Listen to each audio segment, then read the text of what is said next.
तलाक लेने के बाद जो औरत शौहर से मेंटेनेंस ले रही है, कोर्ट से फैसले करा के मेंटेनेंस, बेचारा अगर शौहर मजबूरी में दे भी रहा है, वो पैसा उस औरत के लिए हलाल नहीं है।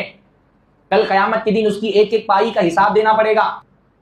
बीसियों केसेस, बल्कि हजारों केसेस ऐसे मैंने देखे जिंदगी में, जहां शरई एतबार से लड़की की तलाक हुई, जाकर के उसने कोर्ट में केस कर दिया कि मुझे गुजारा भत्ता चाहिए, नफका चाहिए, जैसे काफिरों के यहाँ चलता है, और कोर्ट से केस करा करके और उसने भत्ता जारी करवा लिया है, मेंटेनेंस मिल रहा है, गवर्नमेंट की कोर्ट की तरफ से हुक्म आ गया और मेंटेनेंस मिल रहा है, और बड़ी खुशी से उसको खा रही है, और कोई पूछने वाला नहीं है कि ये जब शरई तौर पे एक औरत की तलाक हो गई, ठीक है, अगर शौहर ने जुल्म करके तलाक दिया, अल्लाह ताला के जवाब देना पड़ेगा, लेकिन एक मर्तबा शरअन तलाक हो गई, आपस में लोगों का रिश्ता खत्म हो गया, अब औरत के लिए शौहर से माल लेना हलाल नहीं है।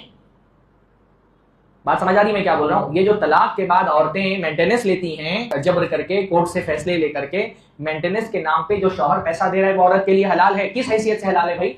जब एक आदमी ने आपको तलाक दे दी, अब वो आपका शौहर नहीं रह गया। तलाक के बाद एक औरत की किफालत की जिम्मेदारी कब तक शौहर के जिम्मे है? जब तक कि इद्दत में है औरत। इद्दत खत्म, शौहर की जिम्मेदारी खत्म।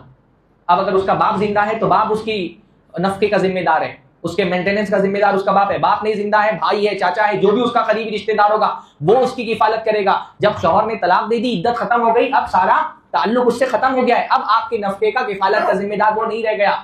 तलाक लेने के बाद जो औरत शौहर से मेंटेनेंस ले रही है, कोर्ट से फैसले करा के, मेंटेनेंस, बेचारा अगर शौहर मजबूरी में दे भी रहा है, वो पैसा उस औरत के लिए हलाल नहीं है। कल कयामत के दिन उसकी एक एक पाई का हिसाब देना पड़ेगा।